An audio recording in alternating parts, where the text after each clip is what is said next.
2024년도에도 굉장히 많은 일들이 있었습니다. 우리는 때와 사건 속에서도 우리에게 은혜를 주시는 하나님이심을 믿습니다.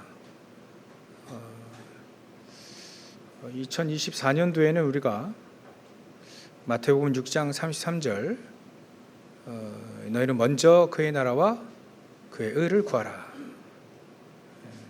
그리하면 우리가 원하는 모든 것, 또 필요한 모든 것 다 더하여 줄 것이다, 이렇게 말씀을 하셨어요.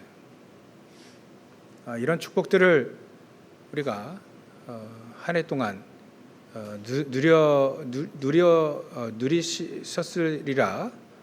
누리셨으리라 이렇게 믿습니다.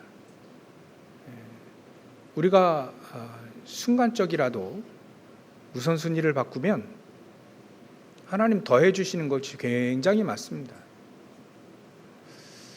우리가 딱 떠오르는 거 보면 이제 마태복음 6장 쭉 배경을 보면 사람들이 뭐 이것 달라 저것 달라 그런 거거든요. 근데 우리가 하나님 나라와 그 의를 먼저 구하게 되면 우리에게 먼저 주시는 게 바로 은혜인 것 같습니다. 은혜를 먼저 주시는 것 같아요. 때로는 다른 사람들이 필요한 거나 필요 없다라고 할 만큼 그런 은혜를 주실 때가 있어요. 아브라함이 전쟁을 하고 와서 롯을 구해오죠. 그때 그 전쟁에서 이렇게 획득한 그 물건들 전부 다 이제 가지고 옵니다. 근데 이제 소돔 왕이 얘기합니다. 물품들 그건 다 네 갖고 사람들은 내게 보내라. 포로들 있잖아요, 포로들. 거기에는 자기 조카 롯도 있는데 그 식솔들 다 있는데 사람들은 자기에게 보내라. 그래서 전쟁의 진 주제에 이기지도 못한 주제에 자꾸 아브라함에게 그렇게 얘기했습니다. 근데 아브라함이 그렇게 얘기했어요. 내가 당신께는 소돔 왕이 얘기합니다. 당신께는 실로락의 하나라도 내가 받지 않겠다. 원래 전리품은 다 갖게 되어 있습니다. 그 아브라함이 다 가져가요. 다 잘 거니까. 근데 소돔 왕에게는 실로락이 하나라도 받지 않겠다 이거예요. 왜냐하면 나중에 소문나기에 소돔 왕이 자식 좀 준 거 그것 때문에 내가 부자가 됐다라고 할까봐 나 하나도 안 받겠다 당신한테. 그런 고백을 할 때 하나님이 은혜를 주셨는데 그게 바로 창세기 15장 1절 아닙니까?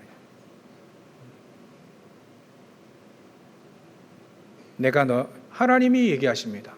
아브라함에게 내가 너에게 내가 너의 큰 상급이 되겠다.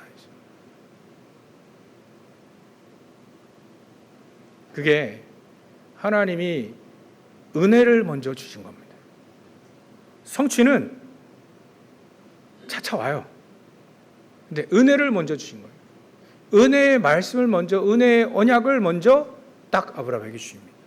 걱정할 필요가 없죠. 그것을 붙잡고 아브라함은 평생 승리의 길을 간 겁니다.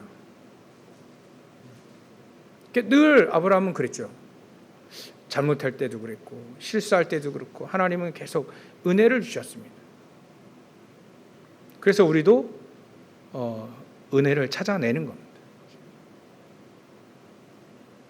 다윗도 마찬가지죠. 다윗이 사울이 그렇게 원하는 왕권, 그건 다윗에게는 난 그런 거 필요 없다. 근데 이 다윗에게 먼저 은혜를 주시는 것이 내가 저 어린 양들을 치고 있는 저 목동 중에 내가 왕을 한 명 딱 선택을 했다. 그게 누구냐? 다윗. 그게 시편 78편 70절부터 72절 그 나오잖아요. 양을 지키는, 양을 치고 있는 그 목자 중에 내가 왕을 한 명 봤다.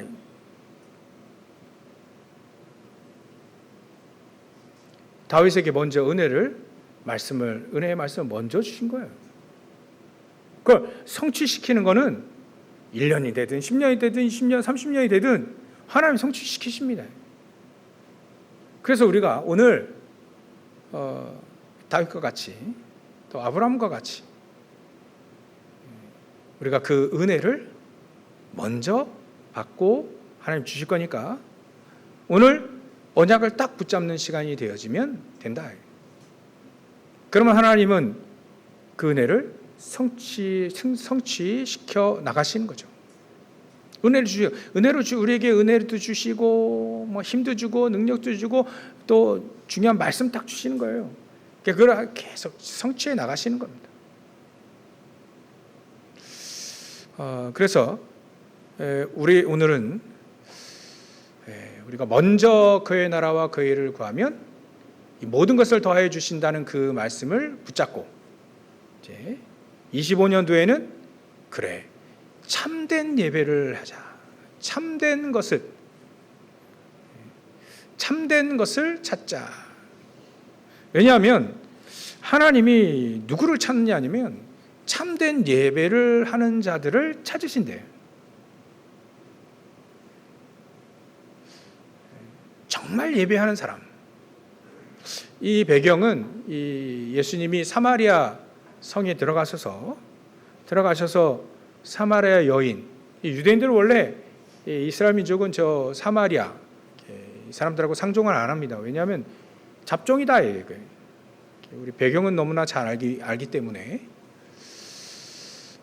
그래서 상종을 안 하는데 이 예수님이 거기 들어가셔서 전도하신 거죠. 한마디로. 그때 나에게 생수 좀 달라. 그때 이 여인이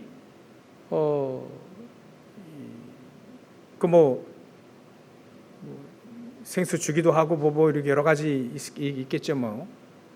근데 예수님이 생수 달라 하는 얘기가 물 얻어 마시려고 이렇게 말씀하신 게 아닙니다. 진정한 생수가 무엇인지를 가르쳐 주려 하는 거죠. 왜냐하면 이 여인이 진정한 생수, 예수님으로부터 오는 그 은혜를 받아본 적이 한 번도 없어요. 그리스도를 통해서 하나님을 통해서 주시는 은혜를 한 번도 받아본 적이 없어요. 그래서 이 예수님이 이 여인에게 그래 생수를 달라 하는 이가 누구인지 알았더라면 오히려 자네가 나에게 생수를 달라 했을 것이다. 그러니까 맨 마지막 이 여인과의 대화 맨 마지막에 네가 말하는 그 사람이 그 그리스도가 나다. 내가 그리스도다 이렇게 얘기하셨어요. 예수님이. 한 번도 이 여인이 그리스도를 만나본 적도 없고 한 번도 이 여인이 하나님이 주신 은혜를 한 번도 받아본 적이 없어요. 예배하고 있는데 이 사마리아 사람들은 예루살렘까지 못 갑니다. 그래서 그게 꽤 됐어요. 몇백 년 됐습니다. 그렇기 때문에 이 사람들이 예배를 이제 이 사마리아 거기에 있는 그리심산이라고 하는 산에서 예배를 했습니다. 유대인들은 이스라엘 민족 이 나머지 유대인들은요 예루살렘 성전에 와서 예배를 했죠. 그러니까 이 사마리아 사람들은 예루살렘 못 가니까 예전부터 그리심산에서 예배를 했기 때문에 여기서 예배하는데 자꾸 유대인들이 이러는 거예요. 니들은 진짜 예배 드린 게 아니야. 예배는 예루살렘 성전에서 드려야지. 너희들은 다 가짜야. 이렇게 얘기하니까 이 여인이 늘 갖고 있는 게 자꾸 유대인들이 우리는 여기서 예배 드리는데 유대인들 자꾸 예루살렘에서 예배 드려야 된다 합니다. 그러니까 예수님이 얘기하신 거예요. 거기서도 말고 여기서도 말고 진정으로 예배할 때가 온다. 바로 이때다. 예수님을 만나게 되면 장소를 불문하고 예배를 드릴 수 있는, 어느 장소가 중요한 게 아니다 이제. 왜냐하면 조금 있으면 그 예루살렘 성전도 무너져요. 그럼 어디 가서 예배를 드려야 됩니까? 무너졌는데. 하나님 일부러 탁 무너뜨리셨는데. 세 가지 뜰이 없는 그 성전은 필요 없기 때문에 무너뜨렸는데. 그럼 어디서 예배 드립니까? 이미 예수님이 얘기하신 거예요. 이곳에서도 아니고 저곳에서도 아니라 진정으로 예배를 드릴 때가 오는데 그 때가 바로 이때다. 우리가 영과 진리로, 영은 뭡니까? 하나님의 성령으로. 진리는 뭡니까? 하나님의 말씀으로. 특히 예수님이 내가 진리라 했으니까 예수님을 모시고 진정한 그리스도를 알고 성령께서 역사하시는 예배, 하나님의 말씀이, 살아계신 하나님의 말씀이 선포되어지는 그 현장은 전부 다 예배 현장이 되는 것이다. 근데 이 예배를 한 번도 드려본 적이 없어요. 이 사마리아 여인은요. 우리가 생각해 봐야 됩니다. 내가 예배를 드리면서 정말 하나님이 주시는 은혜를 풍성히 누리는 예배가 우리가 찾아봐야 됩니다. 내 인생 속에 그때가 어땠는가. 이 여인이 한 번도 제대로 된 예배를 드려본 적이 없어요. 살아계신 하나님이 말씀하시고 살아계신 하나님이 역사하시는, 살아계신 하나님이 은혜를 풍성히 주시는 그 예배를 한 번도 들어본 적이 없기 때문에 이 여인은 항상 목말라 있습니다. 영혼이 목말라 있어요. 자기도 몰라요. 자기 영혼이 갈급하고 목말라 있다는 거 자기도 모릅니다. 근데 우리 어떻게 알죠? 이 여인이 5명의 이 남편을 바꿨어요. 첫 번째, 내가 볼 때는, 자기가 볼 때는 좋았겠죠. 살다 보니 이게 아닌 거예요. 아니야. 두 번째 좀 다를 줄 알았어요? 이걸 똑같네. 남편이 나의 영적인 갈급함을 채워주지 않잖아요. 채워줄 수도 없고 하나님만이 채워줄 수 있는데 이 여인이 그걸 모른 거예요. 그러니까 자꾸 남편을 바꾸는 거예요. 그 예수님이 그걸 딱 얘기를 했습니다. 네 남편이 5명이 있었구나. 지금 있는 그 남편도 네 남편 아니구나. 남편 불러오라 하니까 그런 얘기합니다. 이게 이 여인이 갈급함을, 그 영적인 갈급함이 그쪽으로 나타나는 거예요. 어떤 사람은요 돈돈돈돈돈 하지. 어떤 사람은요 막 명예, 어떤 사람은 막 권력, 막 그거 없으면 절대 안 되는 것처럼 막 삽니다. 자식이 그럴 수도 있고요.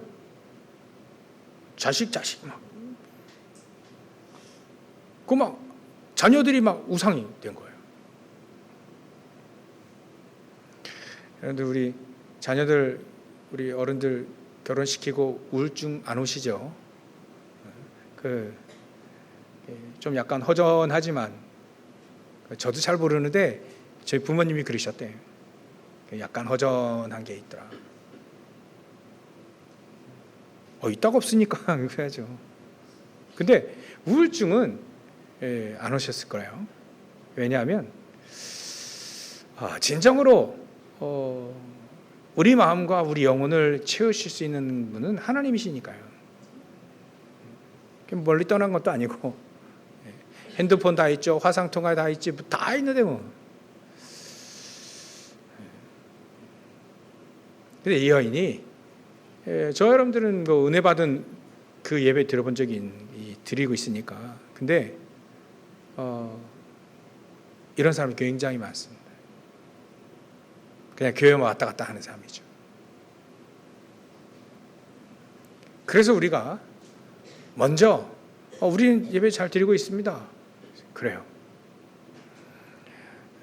우리만 생각한 것이 아니다. 그 얘기를 말씀드리고 싶어요.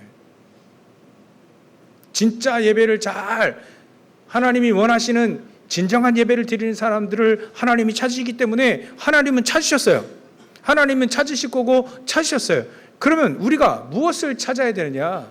그런 진정한 예배를 드릴 수 있는 사람들을 찾아야 되는 것이다를 포커스에 거기에 맞춘 겁니다. 우리가 진정으로 잘 예배를 드리지 않으면 항상 우리는 갈급합니다. 우리 인간은 하나님 형상으로 만들어졌기 때문에 하나님을 만나야만 우리는 행복합니다.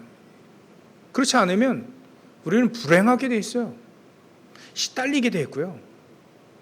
뭔가 모르게 하나님 말고 다른 걸 막 집어넣으려고. 파스칼이라는 사람이 그랬잖아요. 우리 안에는 허공이 있다. 그거를 다른 것으로 하나님으로 채워야 되는데 다른 것으로 채우려면 자꾸 채워져야 되는데 안 채워진다. 그게 마치 목이 말라서 바닷물을 들이마시는 거와 똑같다. 바닷물 계속 마시면 죽잖아요. 계속 목 말라가 죽습니다. 그래 죽는다는 거예요. 우리는 하나님으로만 채워야 된다. 하나님으로 채우지 못하니까 자꾸 다른 것 가지고 채우려고 한다는 거예요. 그래서 우리가 서론에 정말 우리가 예배할 수 있는, 정말 참된 예배할 수 있는 나의 영적인 상태를, 영적인 사람, 육적인 사람 말고 영적인 사람, 나의 영적인 상태를 만들어야 된다.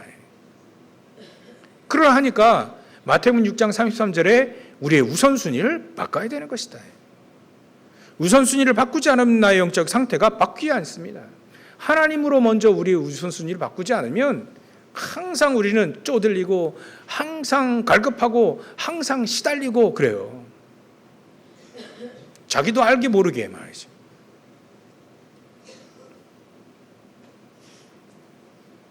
삶의 우선순위를 바꾸십시오. 그러면 우리의 영적인 상태가 바뀌게 됩니다. 우리 늘 예배를 드려왔기 때문에 오직 예수 그리스도를 알기 때문에 순간적으로 착각할 수 있거든요. 그래서 우리는 늘 우리의 삶의 우선순위를 바꿔야 됩니다. 무엇으로요? 우리의 인생의 스케줄 속에 가장 중요한 게 뭡니까? 하나님의 음성을 들을 수 있는 시간이 어떤 시간입니까? 예배하는 시간이에요. 나의 우선순위를 여기에 딱 두는 겁니다. 예배를 많이 나왔다. 그런 차원을 얘기하는 게 아닙니다. 내가 하나님의 음성을 들을 수 있는 그 시간이 나에게 반드시 있어야 된다는 거예요. 하나님의 말씀을 듣고 내 길이 맞은지 늘 점검할 수 있는, 은혜가 떨어졌으면 또 은혜도 받고요. 힘 떨어졌으면 또 힘도 얻고, 방향을 잃어버렸다 그러면 방향을 딱 다시 찾을 수 있는 그 예배 시간에 그게 가능합니다. 목사님 혼자 예배하면 그건요, 이 예배에 승리하는 사람이 혼자 기도할 때 되는 겁니다. 이 예배를 안 하고 혼자 얘기한다. 그럼 잘못 갈 수 있어요. 그래서 우리가 꾸역꾸역 주일마다 모이는 거예요. 어떤 분이요? 새벽에도 나오고요. 어떤 분은 수요일도 나오고요. 금요일도 나오고요. 왜냐하면 우리는 하나님의 음성을 듣고 가야 우리는 행복합니다. 하나님의 음성을 들을 때 우리는 가장 힘나고 가장 행복해요. 어떻게 듣느냐? 메시지를 전달해 주니까 그 메시지 속에 나에게 하시는 말씀이구나. 나에게 주시는 은혜구나. 그거를 다 받고 가는 거예요. 저와 여러분들의 영적인 상태가 우선순위 바뀜으로 바꿔지시기를 주의 여러분 축원합니다. 그러면 우리에게 제가 이 한 해 동안 정말 이 응답을 받고 싶다라고 하는 부분을 전달하려고 합니다. 근데 이렇게 응답을 받기를 원한다면 근본 중에 근본은 우리가 예배에 승리해야 됩니다. 그렇지 않으면 이게 될 수가 없어요. 한 번을 예배를 드린다 할지라도 그 한 번에 내가 하나님의 음성을 들을 수 있어야 됩니다. 하나님의 계획을 발견할 수 있어야 됩니다. 내 인생 속에, 내 업 속에 하나님의 계획을 찾아낼 수 있어야 됩니다. 그거는요, 우리가 예배할 때 그걸 찾아낼 수 있습니다.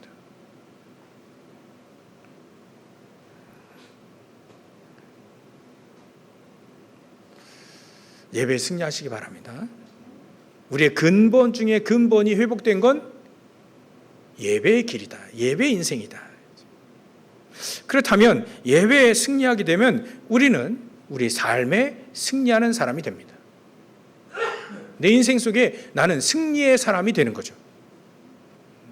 그래서 승리하는 사람들의 어찌 보면 공통점을 보면 이분들이 전부 다 오직 복음의 사람이었습니다. 오직 기도의 사람이었습니다. 또 오직 전도 선교 증인이었습니다. 그들이 특별히 예배에 승리했던 사람들입니다. 교회가 아무리 이상해도요, 사무엘을 응답받는다니까요.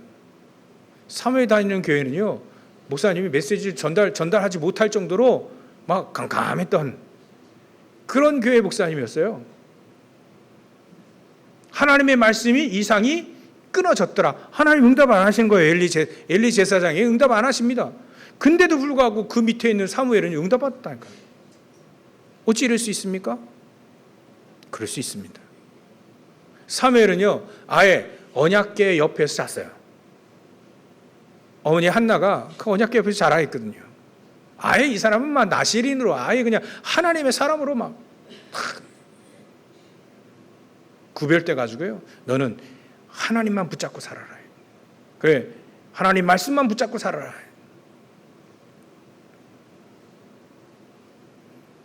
이 사무엘이 어렸을 때부터 언약궤 붙잡고 자고 거기서 생활을 합니다.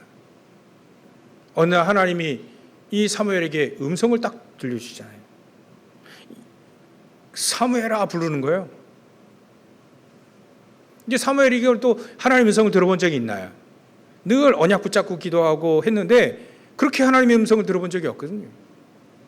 그러니까 이제 목사님 부르신 줄 알고, 엘리 목사님 부르신 줄 알고 그 엘리에게 달려갑니다. 그래서 한 3번을 한 거죠. 우리가 잘 아시게. 그러니까 이 엘리 목사님이 사무엘을 하나님 부르시는구나. 그래서 다시 한번 그 음성이 들으면 주의 종 여기 있습니다. 제가 여기 있습니다. 말씀해 주십시오. 그래서 사무엘이 하나님의 음성을 듣습니다.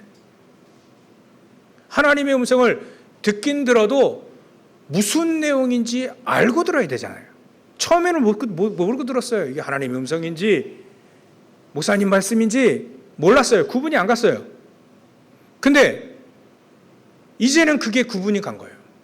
그때 하나님은 메시지를 딱 줍니다. 엘리 목사님의 그 가정이 어떻게 될 것이고 지금 이스라엘 민족이 어떻게 될 것이고 쫙 얘기를 했어요. 이제 진짜 메시지를 딱 들은 거죠. 그런 예배가 우리에게 가장 필요합니다. 예배 자리에 나와가지고 여러분들 막 한 주간 동안 막 힘들게 일을 하고 쉬어도 되는데 말이죠. 예배에 나오려면 막 준비해야 됩니다. 그거 준비해 옵니다. 또 어떤 분은 아침부터 막 오후까지 막 이제 헌시 봉사도 하고 막 그때 우리 헌신도 하고 예배 시간도 드리고 다 하지만 하나님의 음성을 듣지 않는 예배는 진짜 안 되는 겁니다. 하나님의 음성을 들을 수 있는 내 마음속에 예전처럼 우리는요 음성을 듣지 않고 마음의 메시지로 딱 와닿습니다. 하나님이 딱 내 마음을 저와 여러분들의 마음을 딱 터치하시는 내게 딱 때로는 그 말씀이 평생 잊어버리지 않도록 내 마음속에 잘 박힌 못과 같이 전도서 12장 11절에 딱 박히는 그런 날이 그 예배드리는 날이에요. 그러니까 이 사람들은요, 예배, 공통적으로 예배 승리했던 사람이고, 이 사람은 오직 복음의 사람이었어요. 언약궤를 붙잡고 잤다니까요. 다윗 같은 경우에는요, 얼마나 하나님의 말씀을 사모하고, 얼마나 하나님의 말씀을 말이죠, 이게 막 얼마나 외우고 또 암송하고 그랬는지 시편이 3분의 1이 나왔어요. 다윗 혼자에게.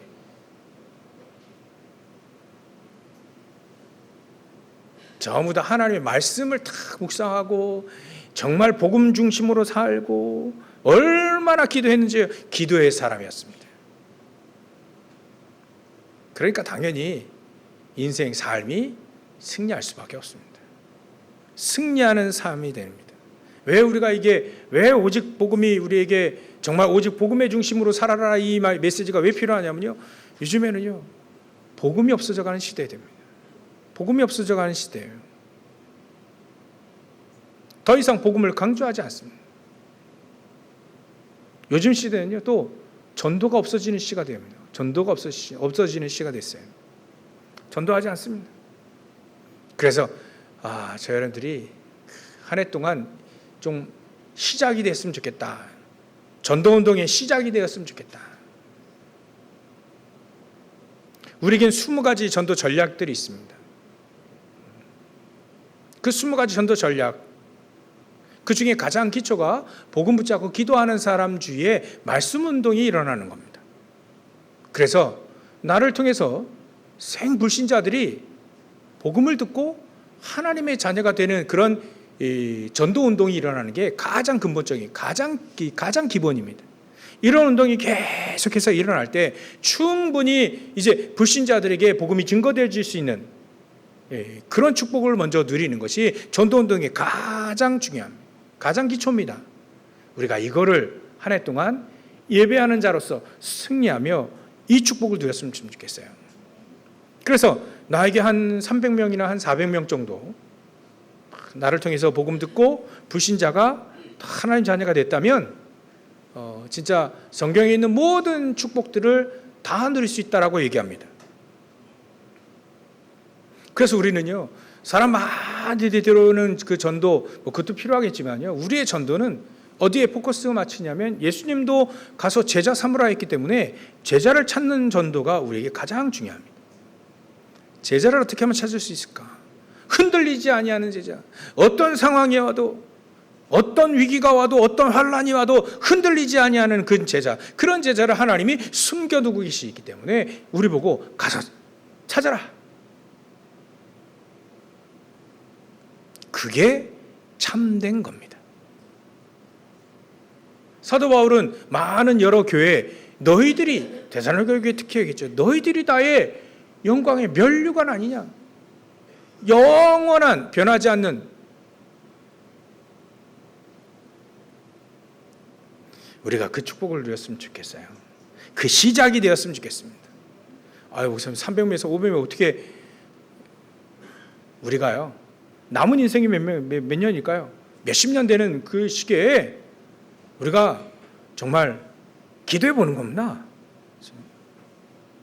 기도해 보는 거예요. 나를 통해서 몇 명이나 정말 불신자가 복음을 듣고 하나님의 자녀가 될 것인가? 기대도 하면서요. 카운터 세울 이유는 없지만 세보시기도 하고, 그래, 꼭 300명이다, 꼭 500명이 아닙니다. 충분히 나를 통해서 불신자에게 복음이 증거되어진, 여러분들 불신자에게 복음을 증거하니까요, 이게 굉장히, 여러분들 우리 지금 말로 하려 하니까 이게 굉장히 우리 기도해야 됩니다. 뭔 말부터 하지? 막 그래야 하잖아요. 갑자기 할 말이 없어지고요. 말 많았던 사람도요, 불신자 복음 딱 증거하려면 말 없어집니다. 뭔 말을 해야 되지 도대체? 그래서 하나님이 우리에게 할 말을 우리에게 주셔야만 됩니다. 그러니까 기도의 사람이 아니면 안 되는 거죠. 하나님의 성령이 인도받는 사람이 아니면 안 되는 겁니다. 그거를 우리는 한 해 동안 기도하기 시작하는 겁니다. 가장 중요합니다. 복음을 가진다. 내가 복음을 이해하고 복음의 은혜로 내가 하나님 복음을 받았다면 다른 사람도 나보다도 훌륭한 사람들이 복음 받을 수 있다.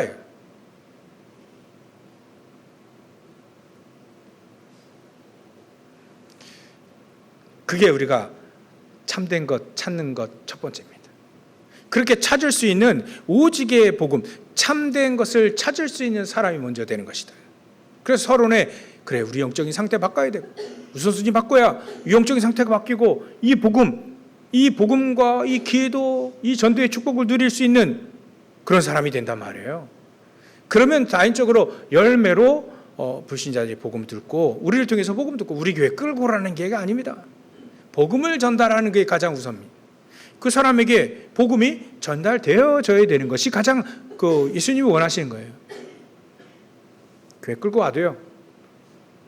교회에 불신자들 케어할 수 있는 시간이 그리 많지 않습니다. 아예 현장에서 전도운동 피는 거예요.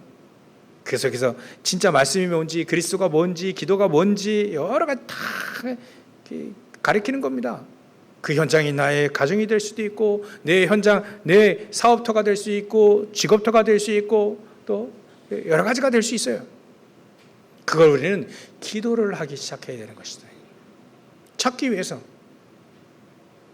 이마에 딱 제자라고 써있지 않기 때문에 찾기 위해서 우리는 기도의 사람이 돼야 돼요. 그 찾으려니까 참된 것 찾으려면 내가 참된 것을 가지고 있어야 찾거든요. 그래서 내가 참된 복음을 갖고 있어야 되는 것이다. 그렇다면 우리가 두 번째 참된 것을 무엇을 찾을 수 있느냐? 그렇게 찾아야 되니까 참된 것은 현장에 정말 생명의 복음이 증거되는 것이 그 누구에게 전달되니 그게 참된 것이라 했죠. 참된 예배를 하는 사람은 참된 복음, 참된 기도, 우리의 기도는 참됩니다. 하나님은 우리의 기도를 하나님은 저 보좌까지 천군 천사들이 자꾸 옮긴다 했어요. 우리의 기도는 한 마리도 땅에 떨어지지 않는다 했습니다. 우리가 한번 생명 전달해 준 그 영혼은요 안 떠납니다. 헛되지 않습니다. 그래서 전도자를 위해 물 한 긋 떠준 그것까지도 헛되지 않는다 하잖아요. 이 축복을 누리려니까 두 번째 나에게 필요한 게 있습니다. 무엇이 필요하냐면 하나님이 주실 수 있는 능력, 힘이 필요합니다. 그래서 힘을 얻어야 돼요. 참된 것을 가지고 하나님은 우리에게 힘을 주셔야 됩니다.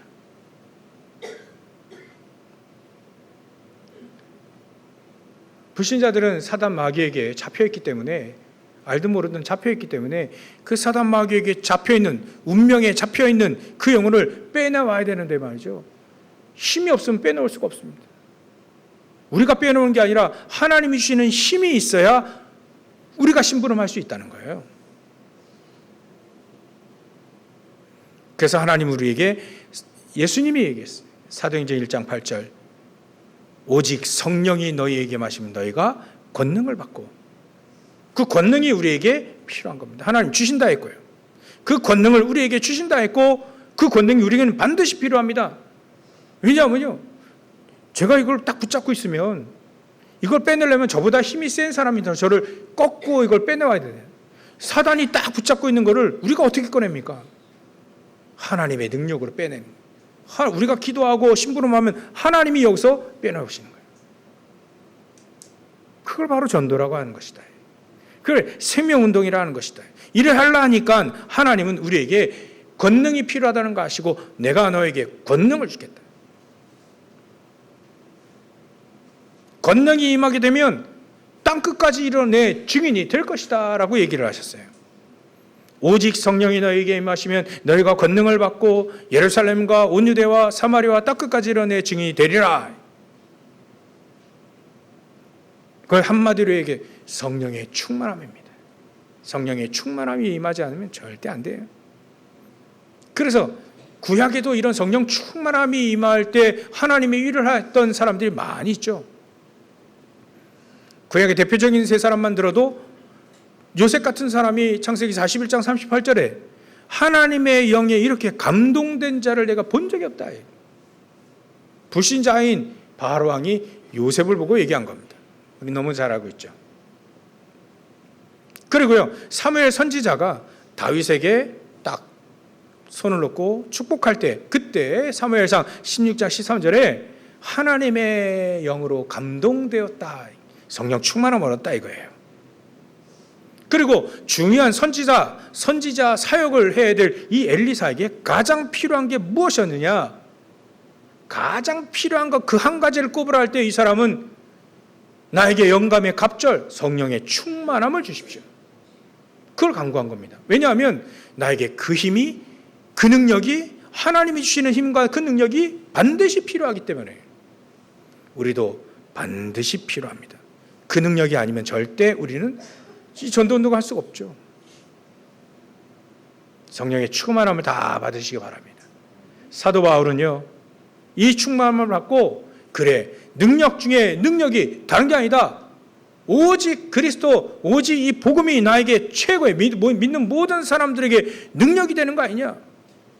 복음이 나에게 능력이라면 복음을 붙잡고 기도할 때 하나님은, 능력의 하나님이 우리에게 역사하시는 것이다. 그러면 나는 필요 없는 것이. 그래, 갈라디아서 2장 20절에 그렇게 고백한 겁니다. 더 이상 나는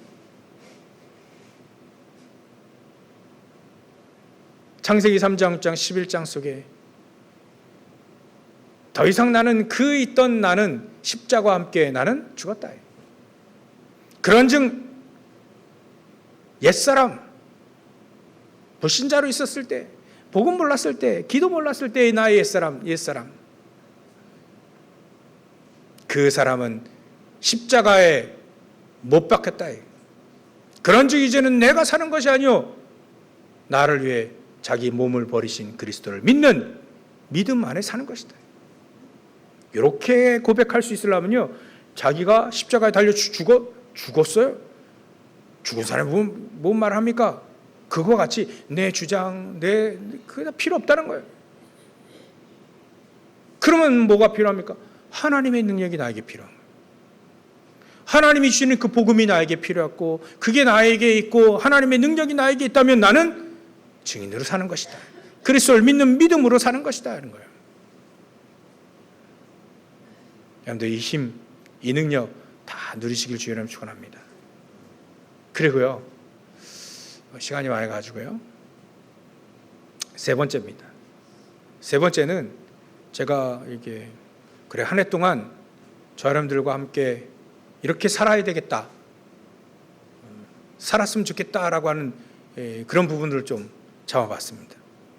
정말 우리가 예배에 승리하고 참된 것을 우리가 찾는다면, 참된 것 중에 많습니다. 근데 우리는 한 가지만 얘기했죠.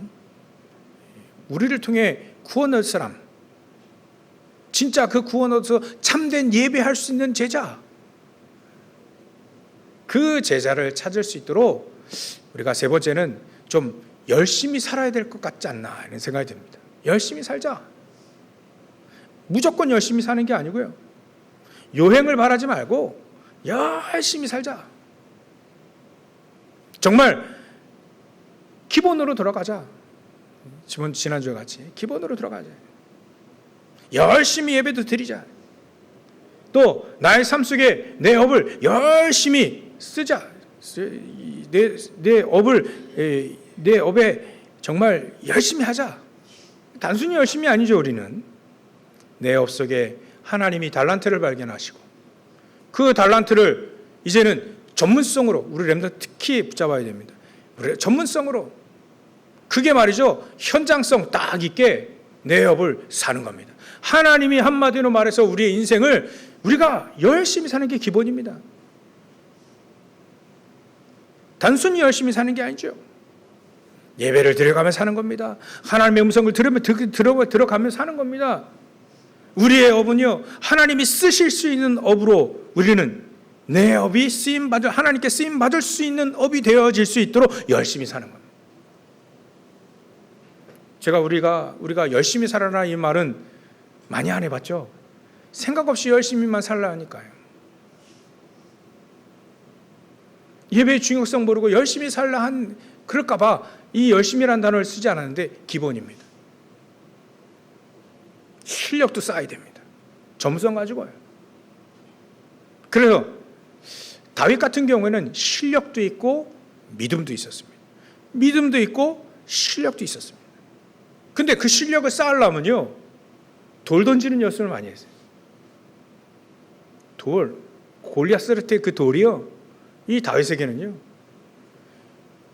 도망가는, 양을 물고 도망가는 그 양을 물고 도망가는 그 사자와 곰을 급소를 때릴 정도로 말이죠. 연습 굉장히 한 겁니다. 열심히 한 겁니다. 꼭 열심히 하라는, 이건 꼭 율법주의가 뭐 이렇게 하는데 기본입니다.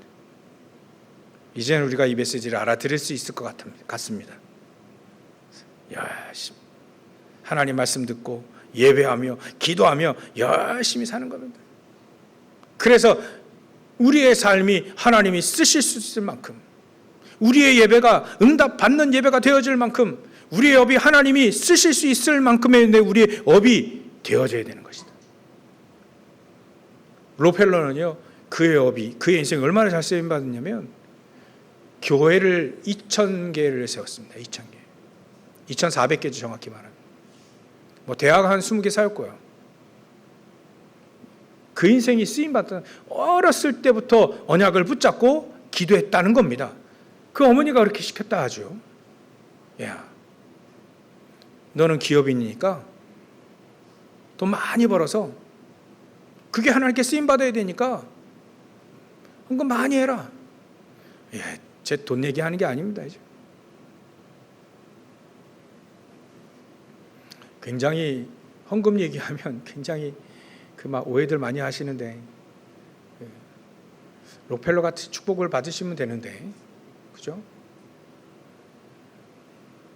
중요한 건 그게 아닙니다. 전에도 몇 주 전에 말씀드렸던 것처럼 헌금, 그것도 중요하지만 중요한 게 내 업이 하나님께 쓰임받는 업이 되어야 되는 겁니다. 그거를 딱 언약을 붙잡아야 되는 거예요. 그래야 언제든 쓰임받을 수 있는 것이죠. 그래서 우리는 예배에 승리해야 됩니다. 안 그러면요, 우리가 사단의 말에 늘 속거든요. 사단은요, 원래부터 요한복음 8장 44절에 원래부터 살인자예요. 원래부터 속이는 자라 했습니다. 속이는데 능숙합니다. 좀만 틈만 있으면요, 삐집고 들어와서 우리를 속여버려요. 멀쩡한 말 듣고도요, 속습니다. 그래서 우리는 결론으로 이렇게 해야 됩니다. 정말 우리가 예배에 승리할 수 있는 삶이 되어지려면요, 틈을 주지 않으면 됩니다. 그래서 우리는 집중을 놓치면 안 됩니다. 온갖 것으로 사단은 미혹하고 속일 겁니다. 방해할 겁니다. 왜냐하면 참된 것을 가지고 참된 것을 찾으려고 하니까, 하나님도 참되게 예배하는 자를 찾으시려고 하는 그 하나님이 우리를 찾으셨듯이 우리도 그런 사람들을 찾으려고 하니까 자꾸 방해할 것이라는 거예요. 그래서 집중을 놓치지 마시기 바랍니다. 3집중이라고 하죠. 아침, 낮, 밤. 5분이어도 괜찮습니다. 그 시간이 제가 오늘까지 40일가 해봤거든요. 근데 이게 압니다. 여러분들 힘들다는 거예요. 아침 낮밤 체크해가면서 내가 기도하고 정말 망대의 기도, 여정의 기도, 이정표의 기도를 쭉 한다는 게 쉽지가 않습니다. 부끄럽게 한 번도 아침 낮밤 한 번도 제대로 777 기도 안 해본 적도 한 번 하루 있어요. 왜 이러지? 막 이랬는데 다시 하려고요. 전 내일부터 또 1일 40일 한번 기도해요. 또 하는 것이다. 제 체크리스트 체크 이거 다 해가지고요. 다 해봤는데 부끄럽게 동그라미 많이 없어요. 근데 목사님이 그럴 수 있어요. 그럴 수 있습니다. 부끄럽게. 여러분들 보십시오. 자신을 보십시오. 솔직하게 얘기하는 거예요. 오늘 지난주하고 오늘 솔직하게 정말 이제는 더 늦기 전에 이 축복을 누려야 될 것인가 아닌가, 그 얘기를 지금 오늘 하는 겁니다. 정말 우리 인생이 우리 업이 세계봉화의 쓰임도 받고요. 한 나라를 살릴 만큼, 한 나라의 선교사님들을 완전히 도울 수 있을 만큼 말이죠. 여러분들 업의 축복도 받고, 내 인생 자체가 예배를 드리면서 내 인생 자체가 축복을 누리고 하나님과 동행하면 말이죠. 하나님이 당신 보니까 하나님이 살아계시는구나, 이런 얘기도 듣고 현장에 참된 제자 찾고 말이죠. 이런 축복들을 누렸으면 참 좋겠습니다. 그래서 결론에 집중을 놓치지 마세요. 속습니다. 미혹됩니다. 방해받을 겁니다. 참된 것을 찾으려 하니까 더 극성일 겁니다. 사단은요, 막 우는 사자와 같이 삼키울 자를 찾아 돌아다닐 겁니다. 우리는 그 사단을 대적하는 겁니다. 그 흑암색들을 무릎 꿇게 만드는 겁니다. 그게 우리에게 주시는, 참된 예배자에게 주시는 축복입니다. 너희 발 앞에 속히 사단은 무릎 꿇게 될 것이다. 예수님께서 사단의 머리를 완전히 박살냈기 때문에 예수 그리스도의 이름을 붙잡고 우리는 현장에서 증인되어지는 것. 여기에 증인, 살아있는 예배. 그래서 말이죠, 사도 바울도 산제사가 되라. 너희 몸을 산제사가 드리도록 해라. 살아있는 예배를 드리는 우리의 인생이 되어야 되는 것이다. 사도 바울이 그랬습니다. 여러분들, 우리가 하나님이 기뻐하시는 산제사, 내 몸을, 내 육신을, 내 인생을, 내 업을, 내 가지고 있는 모든 것이 하나님께 기뻐 드리는 산제사여, 살아있는 예배를 드리는 저 여러분들 되시길 주의 이름으로 축원합니다. 집중을 놓치지 마시길 바랍니다. 기도하겠습니다. 하나님께 감사와 영광을 돌립니다. 하나님, 우리가 참된 것을 찾게 하여 주옵소서. 하나님도 참되게 예배하는 자를 찾고 있사오니 우리가 그 참되게 예배하는 자가 되어 이제는 참된 하나님의 제자들, 숨겨놓은 제자들을 찾는 저를 될 수 있도록 역사하시고 축복해 주시옵소서. 하나님, 여기에 많은 하나님의 은혜가 필요합니다. 하나님이 주신 힘도 필요합니다. 하나님의 권능, 능력도 필요합니다.